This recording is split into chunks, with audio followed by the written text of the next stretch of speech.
So, good morning everyone. Today we'll continue with competency number 11.16. What is there in 11.16? Okay, now since the class has started, now you can mute yourself. Okay. Whenever I ask something, you can unmute yourself and answer. So, basically, competency 11.16 deals with all the practical lessons. Mainly, what you need to observe, right? You need to just see the demonstration and then you need to answer questions. So, last class we discussed in brief about paper electrophoresis, right? We discussed the principle of electrophoresis, what are the apparatus. I showed you the electrophoresis machine that is in our lab and how electrophoresis is done, more or less, right? So we will use that knowledge of electrophoresis because last day there was mainly theory. Today we will be approaching a problem. Okay, why at all we are studying electrophoresis? Because in labs we will not be doing electrophoresis when we become doctors, right? We don't. We basically apply the knowledge of electrophoresis to analyze some medical problems. So we will start with a case. Okay, you can take a screenshot over here or you can take a screenshot a bit later. I will tell you when. So अच्छे से देखो इसको. You don't need to worry too much, okay, because I'll teach each and everything that is there in this case. So just see a 65-year-old female patient, okay, a 65-year-old female patient presents with history of, right, recurrent infections. History of recurrent infection means bar bar infection होता है. एक infection से छुटकारा नहीं मिला कि कोई और इन्फेक्शन हो गया, right. So this history of recurrent infection. Easy fatigability means हाफ जाता है very easy, right? He gets fatigued, she gets fatigued very easily. Suppose you can run normally, she because she will be comparing herself to her previous history, right? She won't compare herself to PT Usha, for example, right? So pehle she used to do something, now she is getting easily fatigued. So this is very important, easy fatigability. If someone tells you मैं तो थक जाता हूँ बहुत जल्दी, right? Then you ask him, okay, पहले भी क्या थक जाते? If he says yes, then वो है ही निकम्मा, okay? And no disrespect to anyone, but always patient should lose his ability to work with respect to his or her past activities, right? So easy fatigability, low. अरे यार siren मत बजाओ. Who's this? Mute yourself. Jyoti. Okay, low back pain since last 3 months. So carefully देखो क्या क्या है. A 65-year-old female patient presents with history of recurrent infection, easy fatigability, low back pain, right? And not for just 3 days, it's chronic. Chronic means over a long duration, last 3 months, पिछले 3 महीने से. Okay, this is very characteristic of Indian patients because they don't come easily to doctors. Okay, एक दिन दर्द हुआ, it's okay, 1000 pain killer खाएंगे, but महीने पे महीने एकदम पूरा डिजीज को when it goes out of control or when there is nothing more to do based on local prescription या chemist advice, then he or she will go to the doctor. This is the common psychology. Anyway, so such a patient has come to our outdoor. So we ordered some investigation, right? Remember, it's evidence-based medicine. You just can't treat anybody just based on history. Of course, nowadays you can treat or you can at least prescribe the COVID guidelines because the history is same for everyone. Unless it is pandemic, this is very much against prescription. So we did some investigation. So from blood test, we found out hemoglobin is low. Hemoglobin low means anemia. Okay, hemoglobin low is anemia. So hemoglobin is very low. ESR is very high. ESR is erythrocyte sedimentation rate. So these two are very important. Hemoglobin low, ESR very high. Next, serum total protein.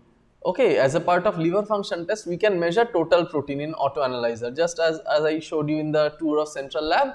So what happens in serum total protein? Generally, albumin is higher than globulin, right? But in this case, serum total protein value generally is 4 to 6 gram per deciliter, right?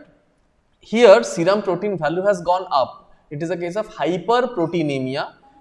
Not only that, the AG ratio is reversed, means globulin is more than albumin. This is the meaning of the statement, okay? AG ratio reverse means albumin is less than globulin or globulin is more than albumin. It is completely abnormal. Normally, Ag ratio is 1.7:1 on an average, right? There was an incidental finding because we gave every test, right? So calcium is raised. Generally, we don't give calcium as a first line of investigation, but we already started suspecting something. Therefore, after we found this, we ordered calcium, and calcium was also raised. Okay. Next, along with blood, you know, all the body fluids are given for investigation. In urine, heat coagulation test came positive.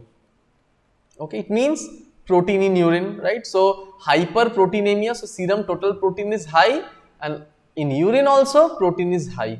Okay. Next, we ordered for X-ray. X-ray showed punched out bone lesions. I will explain everything. What is all this? But it will be given together because these are the clues that will guide you to the answer, right? So X-ray punched out bone lesion. She was investigated further using serum protein electrophoresis. This is very important. That is why we are discussing this case in relation to competency 11.16. This case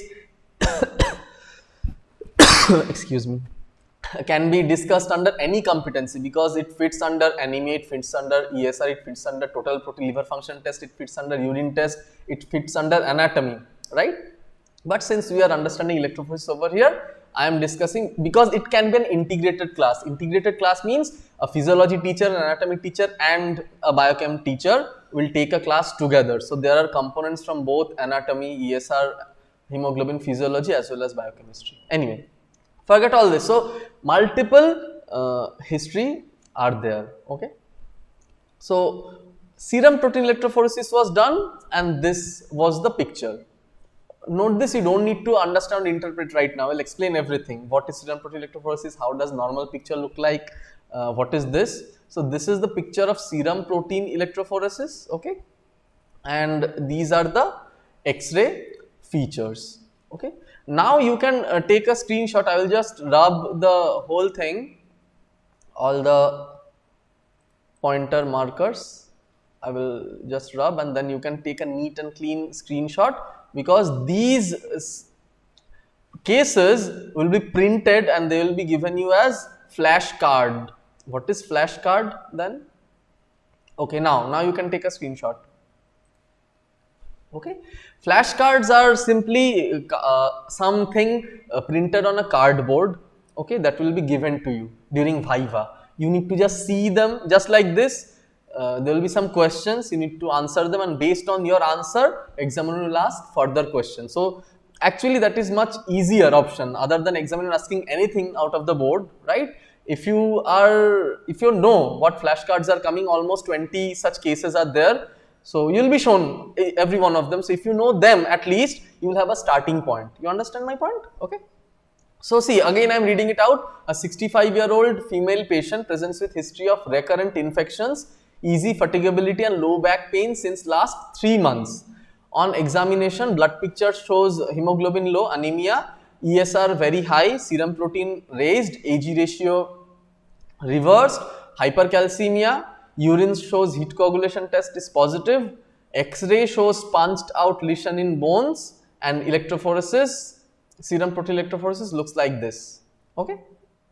So what is this? The first question examiner will ask you, okay, what is your diagnosis? Okay, so the diagnosis for this is dash. Okay, we will come to it later. Okay, because we will be deducing together what is the diagnosis based on our observations. Okay, but remember, पहला question यही होगा, what is your diagnosis, why do you say so, and then you will be asked what are the features, क्या होता है क्या नहीं. So mind it, the diagnosis should be the first answer that should come out of your mouth.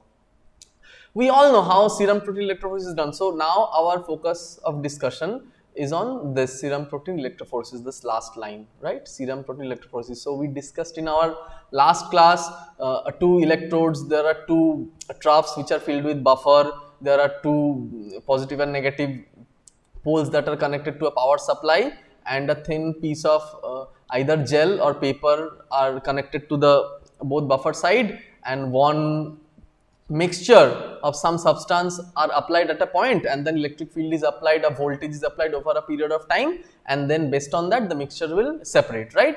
In the previous class we discussed a mixture of amino acid. Similarly, amino acid is separated on a paper.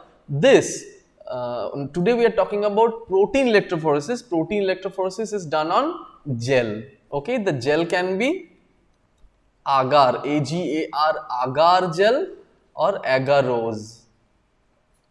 These are the two components, AGAR or AGAROS, agarose. Okay, these are actually commercially available dry substance that we need to mix with water first, we need to boil, and then on cooling they become semi-solid gel-like structure, right? So serum protein electrophoresis, that it is also abbreviated as SPE. Serum protein electrophoresis is always done on either agar or agarose gel. Agar is very cheap. Okay, agar is also cheaper compared to other expensive gels. Anyway, so now we will do a serum protein electrophoresis just using this apparatus. Okay.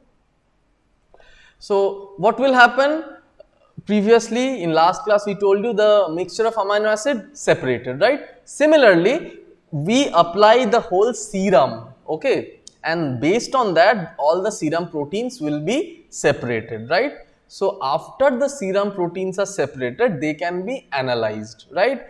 Remember, you should remember the steps of electrophoresis. First the things are separated, then they are fixed, then they are stained, then they are destained, etc, etc. So all those steps are followed, just like we discussed in paper electrophoresis.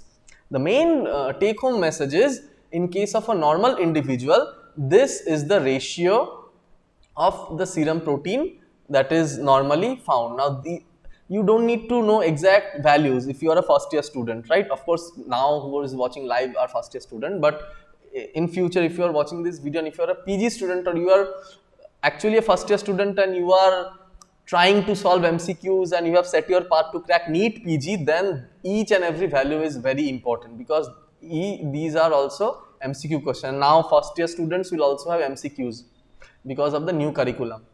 Just remember that albumin is very high. It is more than half to 3/4. Okay, so 58 to 74% is the total albumin fraction, right? If you look at the exact value, the normal range of albumin is 3.5 to 5.5 gram per deciliter, right? And all the others, basically globulin is rest. Now if we look at the electrophoresis slide, there will be one albumin zone and all other globulins will be separated, because globulin consists of a mixture of number of subtypes. So alpha 1 globulin, alpha 2 globulin, beta, gamma, etc, right? And you can see that gamma globulin is generally more compared to beta globulin, compared to alpha 2 and compared to alpha 1. So these are the exact values. You don't need to know. Only one value you need to know, that is this one. You need to know serum total protein. Again we will teach you when you do quantitative estimation of protein, right? We just did qualitative in our labs in heat coagulation test. Abhi quantitative baki hai. But just know this, albumin is the most important, that the first year student must know the normal value of albumin, okay? And this is maximum, almost half to 3/4, right? So this is how an electrophoresis run will look like. You see very carefully, we have applied over here. So this is the point of origin, right? We apply the serum towards the negative electrode, near the negative electrode. So as the time progresses, naturally the protein that is the lightest will move the most, okay?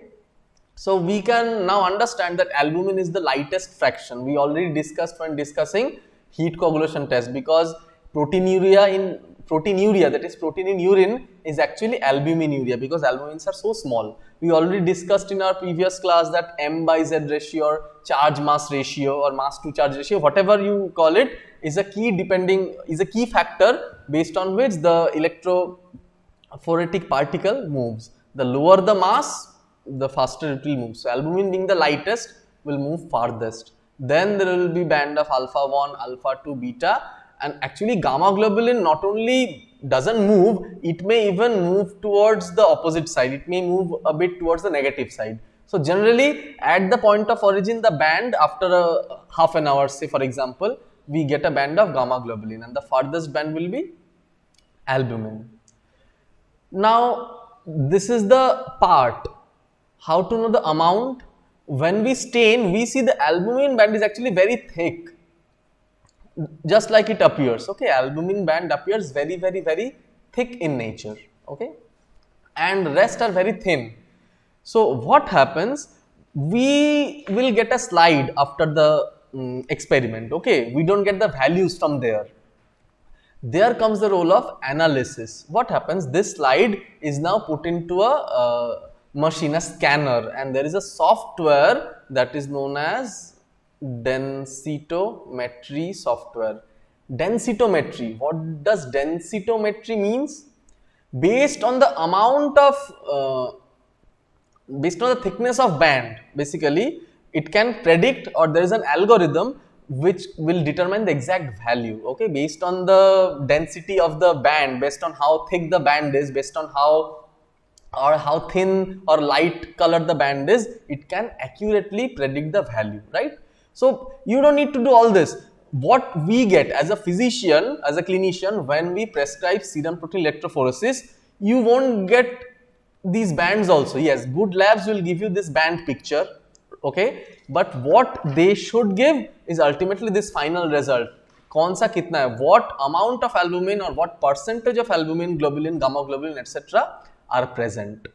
Okay, so that is the final result that we expect. So now you can see over here, dekho, what is happening, albumin in this patient, albumin peak is there, alpha 1 globulin, alpha 2 globulin, beta globulin is fine, but the gamma globulin is actually much higher than albumin. Okay, we'll again discuss it. So normally albumin peak should be higher, and all of these are almost negligible.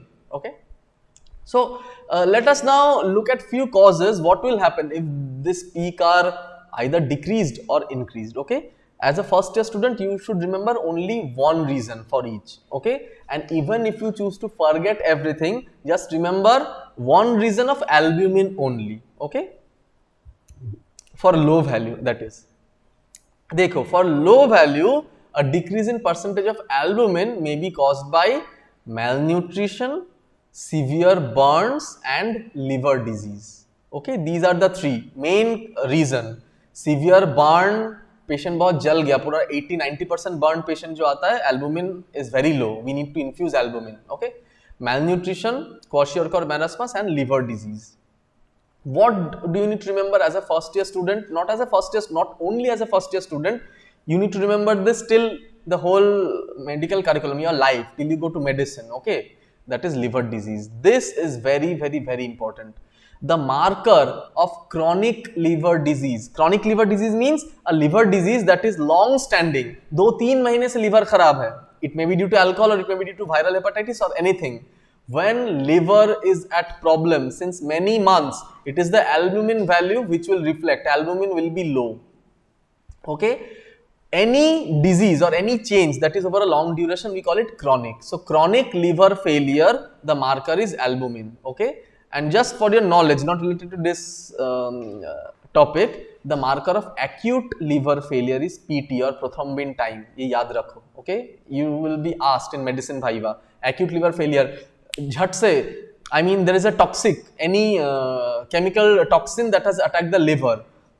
What will happen? Immediately prothrombin time will go up, means there will be coagulation disorder. Why? Because the factors that help in prothrombin time, that is 2, 7, 9, 10, are synthesized in liver. Okay, that is the acute marker. However, if the liver failure continues, of course prothrombin time will remain high, but along with that albumin will also be low. Remember, in acute liver failure, prothrombin time will be high. This is a problem. PT high is a problem and albumin low is a problem. Okay, so just remember this. Now we will be discussing more good and nice to know areas. So if you just want to pass, the first and albumin is enough. So alpha 1 globulin may be caused by liver or kidney disease. See, such a vague term, liver disease or kidney disease, not at all difficult to remember, right? Alpha 2 globulin similarly caused by liver damage. Okay, so if you remember liver damage or kidney damage, most of it will be covered. Just look at here, okay? भूल गए तो यही बोल देना vaguely, sir, liver damage, kidney damage, chronic, okay, long standing. Alpha 2 globulin is also decreased in leukemia, blood cancer, hemolytic anemia, hypothyroidism, okay? If you are appearing for NEET PG MCQ, if you are preparing for NEET PG MCQ, then each of them will become important. कैसे? Question आएगा, alpha 2 globulin may be high in all except, okay, और alpha 2 globulin may be low in all except. अगर high in all except दे दिया, so what will happen? Suppose 3 out of 4 will be given and 1 cause will be given where alpha 2 globulin is up. So basically you need to select the odd one out. And for those type of question, you need to know all the options, all the answers. Okay, so those questions are actually tricky. They test your knowledge, but it's okay if there is no negative marking. एकदम भगवान का नाम लेके जो भी मारोगे, it's better. But if there is negative marking, remember 0 is always better than -1. Okay, understand why? Suppose there is a during our time when we gave a PG exam, one correct question gave you +4. Okay, and one wrong question gave you -1, right? So, and there are thousands and lakhs of students appearing, right? So, a 1 mark deficit, your rank will simply go beyond thousands, okay? And imagine what will happen if you mark a question wrong and somebody marks it correctly. So, there will be a difference of 5, okay? Anyway, if there is no negative marking, then there is no harm, sub mark kar dena hai, okay? Okay, see, beta globulin, for beta globulin, low value may be caused by again kidney disease, okay, the generic term, same for all, problems with blood clotting process, okay. And gamma globulin, remember I am talking about low gamma globulin, will be caused by again kidney disease or problems of immune system, that is low amount of antibodies.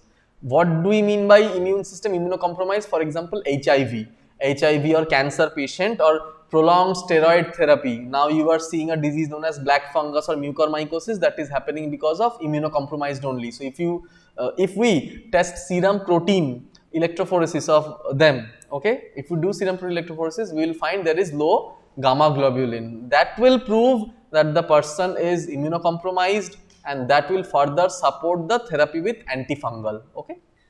Anyway, remember, as a first year student, if you just want to pass, you want to pass with a mediocre result, you don't know nothing extra jhamela, remember this one, albumin, it may be low in liver disease. But if you want to score good marks, you can remember liver disease or kidney disease will lead to low value of all of them, and if you are aiming for something more, you need to remember much more, okay. So these are the low values. Let us look at the high values, okay. High value is generally rare in case of albumin, okay, and generally disease process generally doesn't happen, it's mainly physiological. So albumin, when it is high, generally it indicates hemoconcentration, means the fluid part, that is the water part of the blood, is so low that relative concentration of solute has gone up. When can it happen? In case of severe loss of water from bloodstream, okay, severe dehydration, then hemoconcentration happens. Other than that, albumin generally remains normal. If it is low, then liver failure, okay. Alpha 1 globulin, very important. Again, for any, if you just want to pass, the must know area, albumin. Not only albumin, this slide has a must know area of gamma globulin also, okay. That is why we are discussing this. Anyway, but beech ka are good and nice to know area. So alpha 1 globulin may be increased in rheumatoid arthritis. It may not appear important now, okay, but believe me, this is extremely important when you become an intern.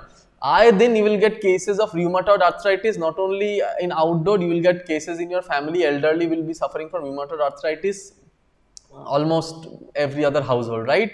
Pregnancy, very important diagnosis. We first need to rule out pregnancy, or if a value of alpha 1 globulin is high, reassure a pregnant patient that it is not a problem. Because what happens, a patient are now Google fed. They will simply Google the value and they will see the alpha 1 globulin in bold and they will start worrying, okay. So if you are a obstetrician or gynecologist, you need to reassure your patient. Alpha 2 globulin also raised in all autoimmune diseases like SLE, Okay, SLE, systemic lupus erythematosus, is a very debilitating disease. You will read it in skin. Over there, what happens? A butterfly type of rash appears in the skin. Okay, a butterfly rash appears in the skin, followed by all disorder of collagen cartilaginous joint. There will be joint arthritis, there will be disruption. There are many things. There is chronic abortion, there will be recurrent infection, many things. Mind it, I told recurrent infection. So this might be a case of SLE. So we will look into it. Rheumatoid arthritis, cancer, kidney disease, heart attack, and any chronic infection such as tuberculosis. You know what happens in chronic infection like tuberculosis? ESR also goes high. Okay. Next, beta globulin may be caused by liver disease. So, in case of kidney disease, beta globulin was going down. In case of liver disease such as cirrhosis, beta globulin is going up. Okay. So, in case of liver disease also, since globulin is going up and albumin is going down in liver disease, AG ratio may be reversed. Okay. And lastly, if we look at gamma globulin, it may be caused by chronic infection, autoimmune disease, some types of leukemia and multiple myeloma. Okay. Each and everything, the names are important, but basically now I will tell you our topic of discussion. Okay, now I will tell you a bit later, you will deduce it on your own. Okay, so just remember these: chronic infection, autoimmune disease, some type of leukemia or blood cancer, multiple myeloma. Fine. So now we again take a renewed look at our problem, right? See, if this was a medicine class, okay, what we would have done, we would have told you clinical feature of each and everything, then we would have thrown the problem at you and you needed to diagnose. But since this is the first year, we are approaching it from a reverse point of view. We are first giving you the case, we are giving you the diagnosis, and then we are matching everything. Okay. So now I will tell you. Okay, first let us see what patient presents with history of recurrent infection. Okay, easy fatigability, low back pain since last 3 months, anemia, ESR very high, AG ratio reversed, calcium raised, heat coagulation test positive, punched out bone lesion, and on serum protein electrophoresis we get this increased band of gamma globulin. Okay, so all of these are ruled out. Okay, all of these are ruled out because in liver disease AG ratio could have been reversed. Okay, even in simple anemia this can happen. SLE, heart attack, rheumatoid arthritis, these are all autoimmune diseases that can feature with anemia, right? However, and even ESR may be very high in tuberculosis. This is a known answer. Remember, in physiology they will be asking you name a reason of very high ESR, then there will be two answers.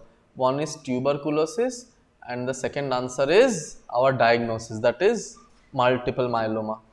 So this is our diagnosis, multiple myeloma. Okay, so if this case is given to you and it is asked what is your diagnosis, then your answer will be multiple myeloma, MULTIPLE multiple myeloma. We already discussed it once during heat coagulation test, abnormal heat coagulation test. Those who remembers, well and good. If not, I'll be discussing it again briefly. So this is multiple myeloma. Now, if you say multiple myeloma, you passed. Just remember, you already scored pass marks in this question. Next, you need to answer why do you say so. Okay, so why do we say so? Because all of the clinical features of multiple myeloma are present, and especially this band of gamma globulin, this is also known as M spike.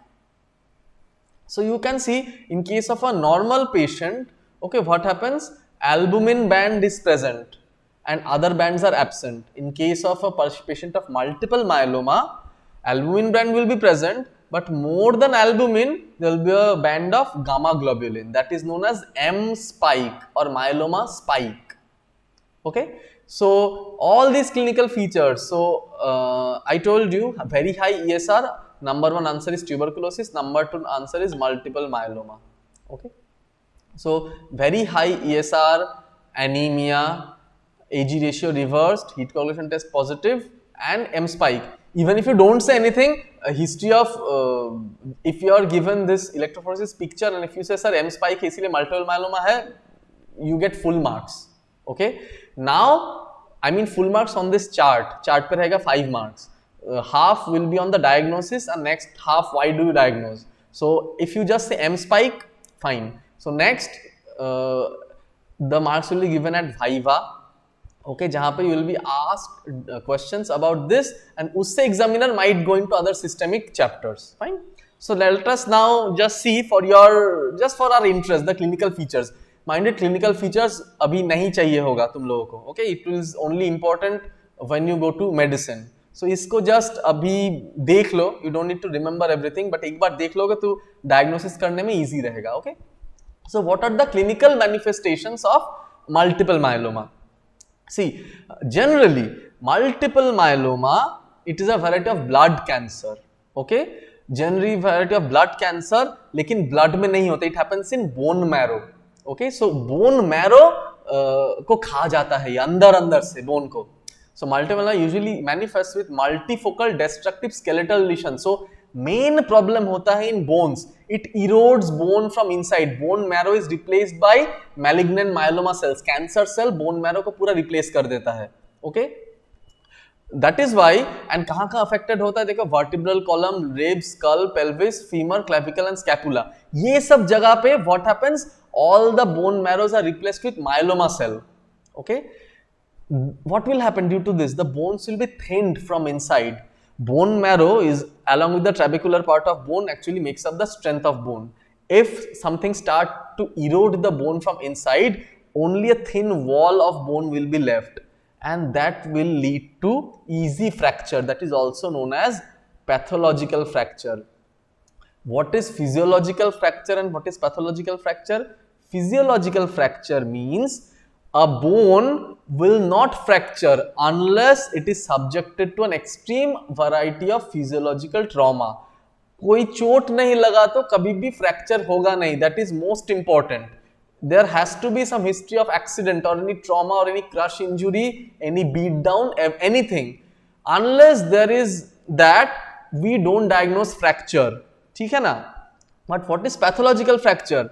We see a fracture that has happened. Patient will complain of intense pain, but there will be no history of any trauma or any fall or any accident.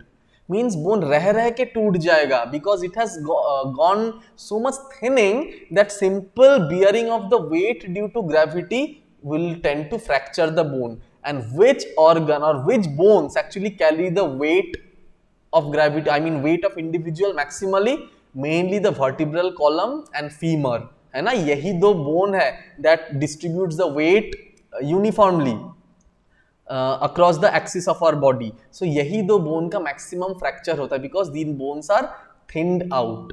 Okay? And कैसे पता चलेगा ये bones thinned out हो गया है? X-ray में. X-ray में we will get punched out lesion as if कोई ना अंदर से एक scoop करके आइसक्रीम scoop के जैसा खा लिया है. देखो, if the X-ray is actually visible, I don't know how much it's visible in the phone screen, but I think it should be visible. In skull, the bones will look like this, okay, as if someone has taken scoop of trabecle, एकदम पूरा सब खा लिया bone को. Both skull, vertebral column, long bones सब ऐसे ही दिखेगा and it will lead to fracture, easy fracture because there is nothing left.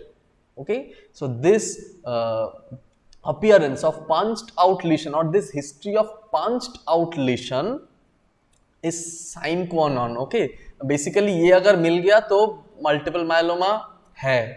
Okay, and that we confirm by serum protein electrophoresis. Okay, so bone pain क्यों होगा? Due to pathological fracture. I just told you. There will be no history of trauma, but patient will simply complain of bone pain. Vertebral column fracture हुआ तो कहाँ pain होगा? Low back pain. Okay, so not only low back pain, if the vertebral column fracture leads to compression of spinal cord, that will be an emergency. It is also known as oncologic emergency. Q, because the origin is cancerous, so it is we refer the patient to oncological emergency. Cancer surgeons are better equipped with the machinery to give traction to decompress the spine, each and everything. Okay, so bone pain, one important feature. Next, hypercalcemia. Understanding hypercalcemia is very easy. क्यों hypercalcemia होगा? Bone is getting resorbed, bone is getting destroyed. Okay, so the calcium phosphate of bone is getting dissolved into the serum, right? When bone formation takes place, what happens? I hope you have been taught in vitamin D. If you are still lacking the concept of bone formation resorption, I have got a video on vitamin D. You can watch that.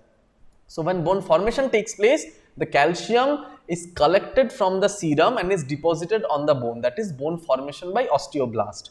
When bone destruction takes place, even in case of osteoporosis in elderly, osteoclasts resorb bone. Resorption means erosion. So the calcium phosphate from the bones, both calcium and phosphorus, will go high when bone is being resorbed.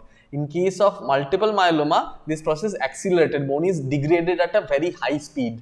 So the calcium level is very high. Normally calcium needs some time to be washed out, or it should go inside the cell, but since the bone degradation is so fast, it will lead to hypercalcemia. Okay. Next, anemia. Why anemia? Very easy. Normally red blood cells are formed in bone marrow. Okay, we know all the erythroblasts, how it happened, right? Intermediate, normoblast, everything. So all those stages that are there in bone marrow will be simply replaced by myeloma cells. So hematopoiesis will be suppressed. The mechanism is uncertain how it happens, but what happens, all the healthy bone marrow cells or blast cells will be replaced by myeloma cells. So there will be no erythroblast and there will be no erythrocytes. So there will be anemia. Recurrent infection. Why recurrent infection happens? Remember, since this is the cancer, any cancer leads to suppression of immunity. Be it blood cancer, be it colon cancer, be it lung cancer. Ultimately, a patient of cancer dies of recurrent infection. Okay, recurrent infection, sepsis, multi-organ failure. इसीलिए बंदा मर जाता है, unless it is something anatomical.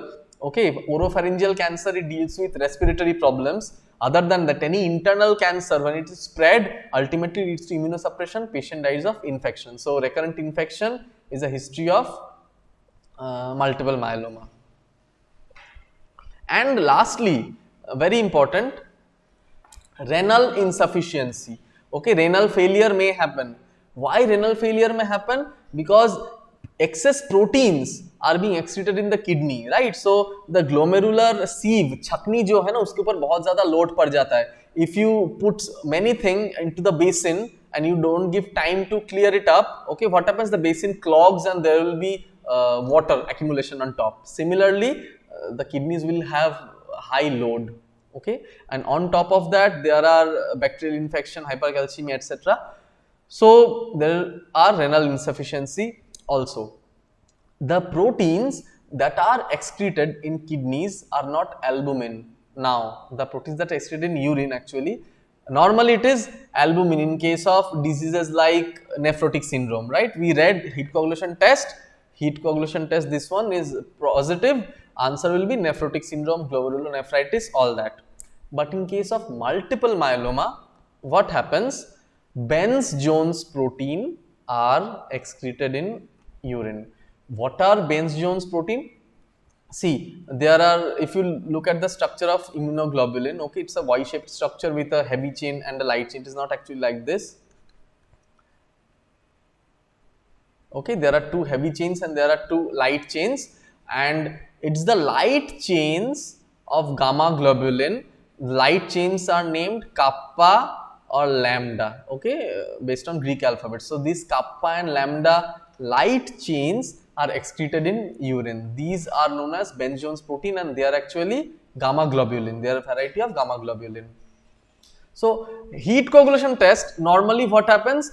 We need to heat the upper part of the solution and at 70 degree centigrade, it will form a precipitate, okay, and the precipitate will further deepen on addition of acetic acid. I have explained many times why addition of acetic acid is important in heat coagulation test.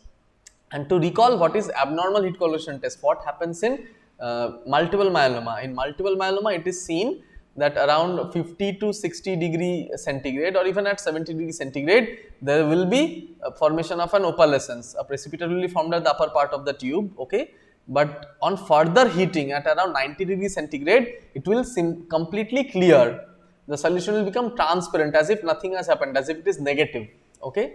So precipitate appears and it disappears on heating, and the reverse changes occurs on cooling. I have already told you in previous video, in previous classes, that now again if we cool the solution, the precipitate will reappear at 70 degrees due to the property of how the light chain of gamma globulin interact among each other. And higher temperature, it will form a complex that is soluble, okay, and at lower temperature, it will simply form a colloid, and that is reversible. So this is all about the abnormal heat coagulation test. Now let us again look at our problem. So now let us see whether we can understand or we can explain each and everything or not, and why do we say if this is multiple myeloma or not, and if this is given, if you say anything other than multiple myeloma, you will get 0. Okay, mind it. You cannot say it may be a case of infection, it may be a case of tuberculosis, liver cirrhosis. No, nothing. This is and only is multiple myeloma. So 65-year-old female patient presents with history of recurrent infection. Okay, recurrent infection क्यों? Cancer है इसीलिए. Easy fatigability. Easy fatigability अभी क्यों है? In order to perform properly all the activity, you need enough hemoglobin. Okay, but over here hemoglobin is low. There is anemia. This anemia leads to easy fatigability. In all cancer patient, anemia happens at some stage. So it will be easy fatigability, low back pain since last 3 months. Why? Maybe there is a pathological fracture. Serum total protein is very high.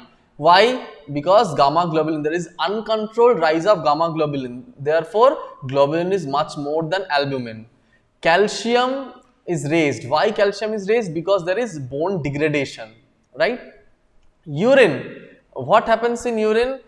Heat coagulation test is positive, definitely, because there is proteinuria. Benz-Jones protein is coming out in urine, and not only heat coagulation test is positive, there is abnormal heat coagulation test, okay.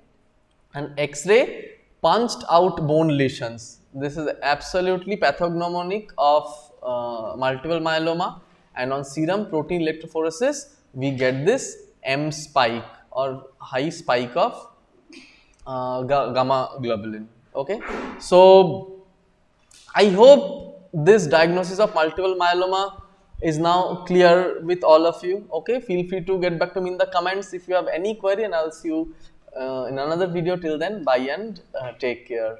Now एक बात बोलता हूँ, this is something personal, okay, and you should know, even if multiple myeloma is a blood cancer, I mean variety of, yes, it is a variety of bone marrow cancer, it generally doesn't kill a patient, okay, and if treated at the right time, the prognosis is actually good. It is not so in case of leukemia and lymphoma. Yes, in early stages, leukemia and lymphoma are actually very easily treatable, but multiple myeloma has much better prognosis. Why do I say so? Because my mom has got multiple myeloma, okay, and she was diagnosed when I was doing PG, so it was around in 2013. So initially, ekdam absolutely same presentation. You know, I was taught in my first year that in multiple myeloma, ESR is very high, okay, and the case just presented like this. Mom was saying that always back pain hota, always back pain hota. Then, jo hota hai, she is a homemaker, okay, or housewife, that we say. So she used to do all things by herself. Even if the maid is doing jhadu pocha, she's again doing jhadu pocha, char waqt ka puja, everything. So the common advice that we used to give, wahi de rahe the, that nahi abhi ye sab kya fayda, you stop doing all this, stop lifting heavy weights, ye sab karenge to back pain hoga hi. But it never subsided. So over a few months, back pain was there. Then we decided to, okay, consult an orthopedic surgeon. And at first painkillers were given, okay, and not only that, she was having radiating pain in both limbs. Radiating pain means lower limb में pain हो रहा था, lower back pain along with calf muscle में pain. Calf muscle में pain क्यों होता है? Whenever there is a compression in cervical cord, okay, the one who has actually knows, okay, one who has fractured vertebra, there is intense pain in lower both the limbs. So we decided first we consult neurologist. He gave medicines of neuromedicine, nothing happened. Then orthopedic surgeon को बोले, वो pain killer दिए, कुछ नहीं हुआ. फिर as a part of routine investigation we thought to admit her and get everything checked up, right? Then MRI scan में ऐसे punched out lesion आया. तो punched out lesion आया, तो this punched out lesion actually in MRI, okay, they will appear as low grade echogenic, as if bone में पूरा सब कुछ खा गया, right? And this, if you are having only punched out lesion, nothing else, that is a diagnosis of terminal cancer, 4th degree cancer. When any other cancer, for example from liver, from lung, erodes bones at last level, okay, then you get the same picture. Then we were told कि देखो your mother is suffering from terminal cancer stage 4, okay. Stage 4 है, क्योंकि यहाँ पे सारे bone में ऐसे, तो आप एक बोन स्कैन करवा लो तो प्रूव्ड हो जाएगा. तो definitely we did bone scan, and in bone scan similar picture is having.